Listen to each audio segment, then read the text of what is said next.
Good morning, students. Today we are going to learn about the post-colonial aspects in Death and the King's Horseman by Ol Soyinka.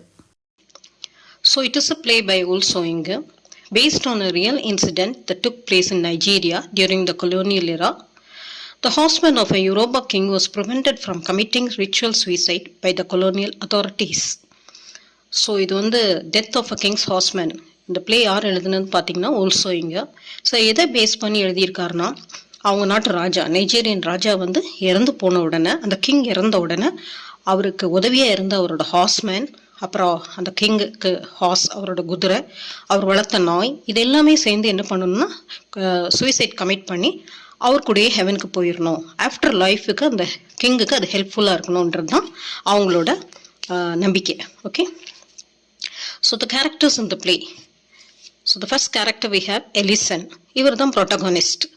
So இவர் யாருன்னு பார்த்தீங்கன்னா அந்த Nigerian கிங்கோட horsemen. Okay, தென் ஒலுண்ட். So இது ஒரு character இருக்குது. இது யாருன்னு பார்த்தீங்கன்னா எலிசனோட சன். ஓகே, ஸோ இந்த ஒலுண்ட் என்ன பண்ணுறாருன்னா, இவர் வந்து இங்கிலாண்டில் போய் மெடிசன் படிச்சுட்டு இருக்காரு. Okay, then we have another one character Iyaloja. So mother of the market, இது ஒரு முக்கியமான கேரக்டர். இவங்க வந்து என்னன்னு பார்த்தீங்கன்னா மார்க்கெட்டில், அங்கே இருக்கிற அந்த மார்க்கெட், நைஜீரியன் மார்க்கெட்டில் ஒரு முக்கியமான lady. Okay, then we have two British characters, Simon Pilking. So இவர் யாருன்னு பார்த்தீங்கன்னா த பிரிட்டிஷ் ஆஃபீஸர், அந்த நைஜீரியன் பீப்புளுக்கு இருக்கிற ஒரு பிரிட்டிஷ் ஆஃபீஸர். இவரோட ஒய்ஃப் வந்து Jane Pilking. Okay, and we have another one character Amusa. He is a Muslim. So இவர் ஒரு police officer who works under Simon Pilking. அந்த ரெண்டு பிரிட்டிஷ் இருக்காங்கல்ல, ஒயிட் மேன் சைமன் பில்கிங், அப்புறம் அவரோட ஒய்ஃப் ஜெயின் பில்கிங், அவங்களுக்கு அந்த சைமன் பில்கிங் ஒர்க் பண்ணக்கூடிய ஒரு ஆஃபீஸர் இவர். Okay, and we have another one minor character the bride. So இது என்னன்னு பார்த்தீங்கன்னா, அந்த எலிசன் வந்து ஹார்ஸ்மேன், அந்த நைஜீரியன் கிங் இறந்த உடனே ஸோ எலிசன் வந்து சூசைட் கமிட் பண்ணணும். அப்போ அவருக்கு சூசைட் கமிட் பண்ணுறதுக்கு முன்னாடி, இந்த உலகத்தை விட்டு போகிறதுக்கு முன்னாடி அவர் என்ன விரும்புகிறாரோ அதை கேட்ட உடனே அவங்க கொடுத்துருவாங்க அவருக்கு. ஸோ அந்த மாதிரி ஒரு யங் பிரைட் கேட்பார். Okay, and we have another one character Joseph, house boy for the Pilking. அந்த பிரிட்டிஷ் ஆஃபீஸர் இருக்காங்களா, சைமன் பில்கிங், ஜெயின் பில்கிங், அவங்களுக்கு வீட்டில் அவங்களுக்கு உதவியாக இருக்கக்கூடிய ஒரு ஆள் தான் Joseph. Okay, we have another one minor character the prince. So இந்த பிரின்ஸ் யாருன்னு பார்த்தீங்கன்னா, இவர் இங்கிலாண்டில் இருக்கக்கூடிய ஒரு பிரின்ஸ். ஒரே ஒரு முறை நைஜீரியாவை விசிட் பண்ண வருவார். Okay, so the story in short. Ol Soyinka's play Death and King's Horseman reflects the cultural conflict between the African and Western world. Okay, so இது வந்து ஒரு கல்ச்சுரல் கான்ஃப்ளிக்ட் நம்ம கல்ச்சுரல் கான்ஃப்ளிக்ட் பார்க்கக்கூடிய ஒரு பிளே இது. Nigerian பீப்புளுக்கும் Yoruba பீப்புளுக்கும் western people, the British பீப்புளுக்கும் நடக்கக்கூடிய ஒரு conflict. The play is based on actual event that took place in 1946. So 1946 நைஜீரியாவில் நடந்த ஒரு இன்சிடென்ட்.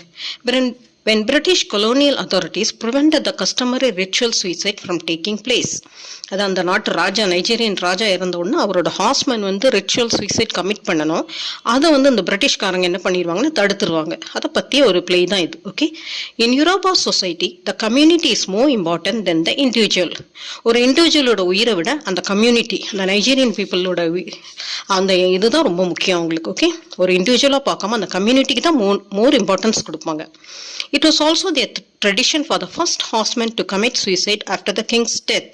ஸோ அது அவங்களோட ட்ரெடிஷன். அந்த கிங் இறந்துட்டாருன்னா அவரோட ஹார்ஸ்மேன் வந்து கண்டிப்பாக என்ன பண்ணணும், ரிச்சுவல் சூசைட் கமிட் பண்ணணும். எதுக்குன்னா ஆஃப்டர் லைஃப் ஹெவனில் போயும் அந்த கிங்குக்கு உதவியாக இருக்கணும்னு தான் அவங்க நம்பிக்கை. Okay, the character Ellison, the king's horseman who is expected to commit ritual suicide. So நம்ம எலிசன் அந்த கேரக்டர் தான் என்ன பண்ணணும்னா ஹார்ஸ்மேன், அவர் வந்து அந்த கிங்கோட ஹார்ஸ்மேன், அவர் தான் அந்த ரிச்சுவல் சூசைட் கமிட் பண்ணணுன்றது அவங்களோட இது. Okay, the realization of this tradition is prevented by the white authorities.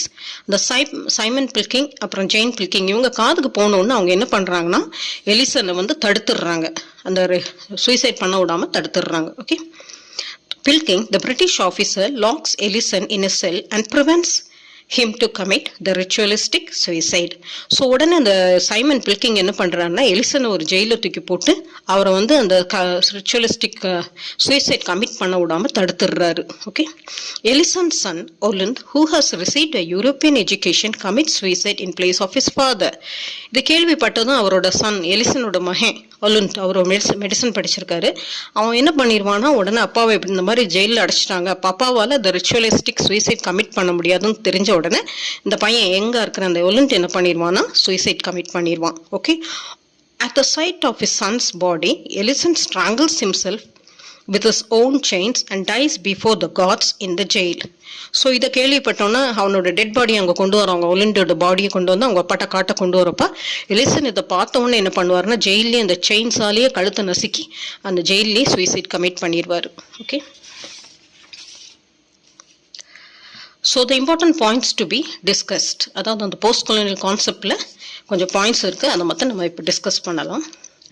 So we can find a conflict between Yoruba people and British rulers. அது என்ன கான்ஃப்ளிக்ட்னா, according to the Yoruba tradition, after the death of the king, the king's horse, the king's horseman, the king's horse and the king's dog should commit a ritualistic suicide to serve the king in heaven. But according to the British law, suicide is not allowed. அதாவது யூரோபா ட்ரெடிஷனோட இது என்னன்னா, அந்த ராஜா வந்து அந்த Nigerian ராஜா இறந்த உடனே அவரோட horsemen, அவர் வளர்த்த அந்த குதிரை, அவர் வளர்த்த அந்த நாயெல்லாம் உடனே என்ன பண்ணா ரிச்சுவலிஸ்டிக் சூசைட் கமிட் பண்ணி ஆஃப்டர் லைஃப் ஹெவன்ல போய் அந்த ராஜாவுக்கு ஹெல்ப்ஃபுல்லா இருக்கணும் அப்படின்றது அவங்களோட ட்ரெடிஷன். ஆனா பிரிட்டிஷோட இது என்னன்னா, அவங்க லா என்னன்னா சூசைட் கமிட் பண்ணக்கூடாது, அது தப்பு அப்படின்றது தான் இவங்களோட லா. ஓகே, இது ஒரு கான்ஃப்ளிக்ட் ரெண்டு பேருக்குள்ளே இருக்குது. அந்த யூரோபா பீப்புள் அவங்க ட்ரெடிஷன்ல ரொம்ப ஸ்ட்ராங்கா இருப்பாங்க, வெஸ்டர்ன் பீப்புள் சூசைட் கமிட் பண்ணக்கூடாது, அது தப்புன்ற மாதிரி இவங்க ரொம்ப ஸ்ட்ராங்கா இருப்பாங்க. ஓகே, தென் இன்னொரு கொஸ்டின் கூட நம்ம கேட்கலாம், is there a cultural gap between Yoruba people and the British rulers? கண்டிப்பா இருக்கு. Okay, yes, there is a cultural gap. So we can find this in the conversation between Ellison and Pilking. So இந்த Ellison இருக்காருல்ல அந்த horsemen, அவரோட கான்வர்சேஷன்லயும் அந்த பில்கிங், Simon பில்கிங் அவங்க conversation நம்ம இதை தெரிஞ்சுக்கலாம், அந்த ஒரு கல்ச்சரல் கேப் இருக்கு அப்படின்னு. So in the conversation between Ellison and Mr. Pilking, we can grasp the huge cultural gap between Africans and the British, or the colonized and the colonizer. So இங்க பாத்தீங்கன்னா யார் colonizedனா இந்த people தான், அந்த Ellison அந்த Nigerians இவங்க கொலனைஸ்ட், and கொலனைசர்ஸ் யாருன்னா westerners. So அது ஒரு ஹியூஜ் கல்ச்சரல் கேப் இருக்கு, அது இந்த ரெண்டு பேரோட கான்வர்சேஷன்ல பார்க்கலாம். Okay, so Ellison, you did not save my life, the district officer, you destroyed it. So Ellison என்ன சொல்றாரு, இவர் ஒரு ஹார்ஸ்மேன், அப்போ இவர் கிங் வந்து இறந்தனால இவர் கண்டிப்பா என்ன பண்ணும், சூசைட் கமிட் பண்ணும். ஆனா இவரை சூசைட் பண்ண விடாம பில்கிங் என்ன பண்ணிட்டாருன்னா ஜெயிலில் தூக்கி அடைச்சு போட்டுருவாரு. ஓகே, அதனால அவர் சொல்றாரு, you did not save my life, the district officer, you destroyed it, நீங்க டிஸ்ட்ராய் பண்ணிட்டீங்கன்னு சொல்றாரு. So Pilking, now come on அப்படின்றாரு. Okay, so Elesin, and not merely my life but the lives of many, என்னோட உயிர் மட்டும் இல்லை, நீங்க வந்து எல்லாரும் இன்னும் எங்க கம்யூனிட்டியோடய நீங்க பாதிப்படைஞ்சிருக்கீங்க, பண்ணிட்டீங்கன்னு சொல்றாரு. ஏன்னா இவங்க வந்து இண்டிவிஜுவலுக்கு வந்து இம்பார்ட்டன்ஸ் கொடுக்க மாட்டாங்க, அதே கம்யூனிட்டிக்கு தான் இம்பார்ட்டன்ஸ் கொடுக்காங்க. The end of the night's work is not over, neither this year nor the next will see it. நீங்க பண்ண அந்த ஒரு டிஸ்ட்ரக்ஷன் வந்து இந்த மாதிரி நீங்க பண்ணது தடுத்துட்டீங்கன்னு, சூசைட் பண்ண விடாம, இதோட பாதிப்பு வந்து கண்டிப்பா கூடிய சீக்கிரம் தெரிய வரும் அப்படின்னு சொல்றாரு. If I wished you well, I would pray that you do not stay long enough on our land to see the disaster you have brought upon us. நீங்க பண்ண அந்த ஒரு காரியத்தினால கண்டிப்பா ஏதோ ஒரு டிஸ்ட்ரக்ஷன் வரப்போகுது, நீங்க எங்க லேண்ட்ல இருந்தீங்கன்னா கண்டிப்பா கூடிய சீக்கிரம் அதை நீங்க பாப்பீங்க. ஓகே அப்படின்னு சொல்றாரு. Okay, and so that you to not stay long enough, அதனால ரொம்ப நாள் இருக்காதுங்க எங்க நாட்டில், நீங்க சீக்கிரம் உங்க நாட்டுக்கே போயிருங்க, இங்க இருந்தீங்கன்னா கண்டிப்பா அந்த டிஸ்ட்ரக்ஷனை நீங்க பார்க்க நேரிடும் அப்படின்னு சொல்றாரு. Pilking, well, I did my duty as I saw fit, I have no regrets. Okay, நான் என்னுடைய டியூட்டியை தான் செய்தேன் அப்படின்னு பில்கிங் சொல்றாரு. Okay, so ironically while Mr. Pilking thinks that he has succeeded in saving Ellison's life, Ellison confesses that he has destroyed it by preventing him from achieving his ritualistic duty. So Pilking ரொம்ப சந்தோஷப்படுறாரு, சரி ஒரு suicide பண்ண இருந்தவனை நம்ம காப்பாத்திட்டோம், எலிசனை காப்பாத்திட்டோம், ஜெயிலில் போட்டனால prevent பண்ணிட்டோம்னு நினைக்கிறாரு.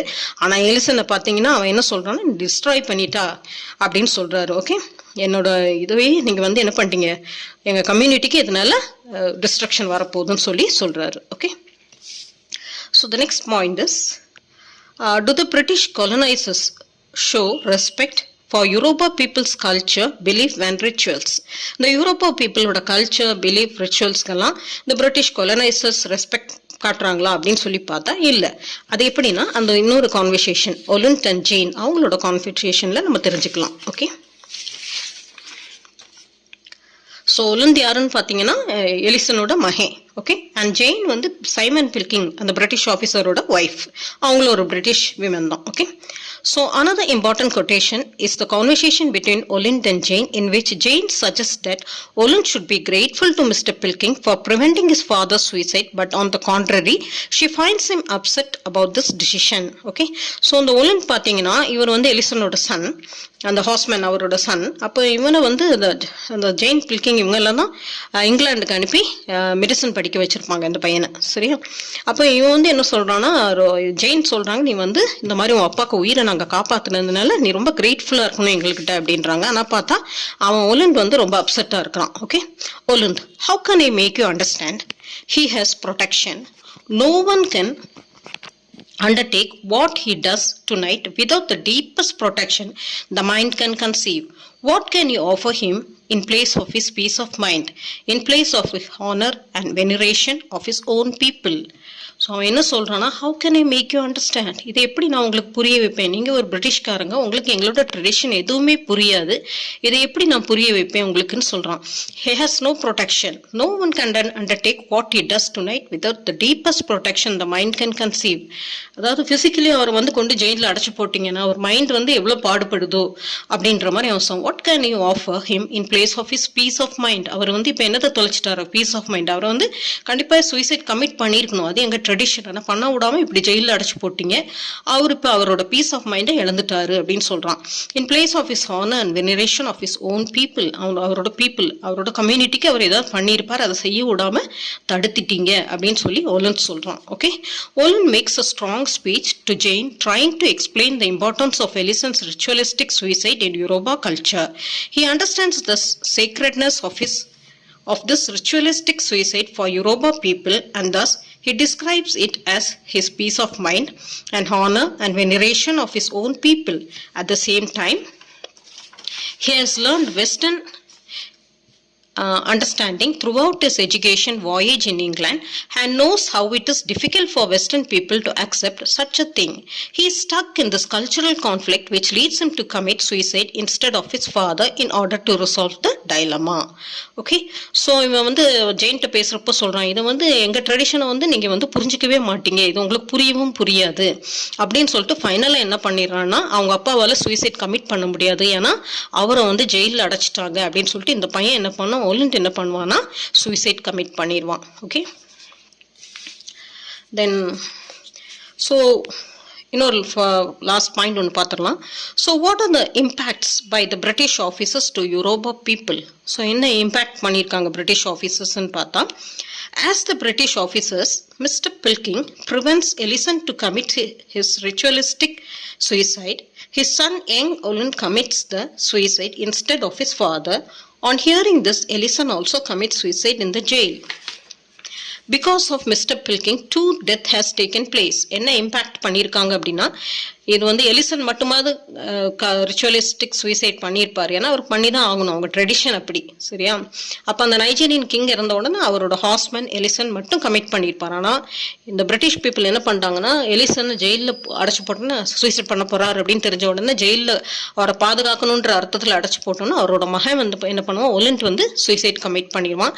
ஒலிண்டுக்கு பாடியை பார்த்த உடனே எலிசனும் சூசைட் கமிட் பண்ணுவான். அதனால இப்போ 2 டெத் அங்கே ஆயிருக்கு. தஸ் ஆல்சோ இங்க as a post-colonial Nigerian writer tries to illustrate the sufferings of colonized Yoruba people and the disinterested attitude of British colonizers towards their culture, belief, ritual and tradition.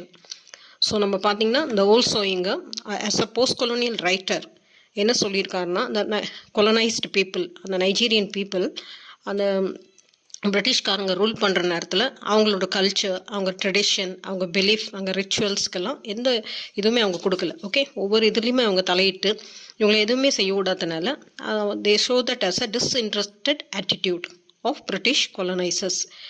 எந்த அளவுக்கெல்லாம் அவங்க கஷ்டப்பட்டாங்க அப்படின்றது தான் வந்து ஓல்சோயிங்க as a post colonial writer நமக்கு தெரியப்படுத்தியிருக்கார் இந்த ப்ளே மூலமாக. தேங்க்யூ.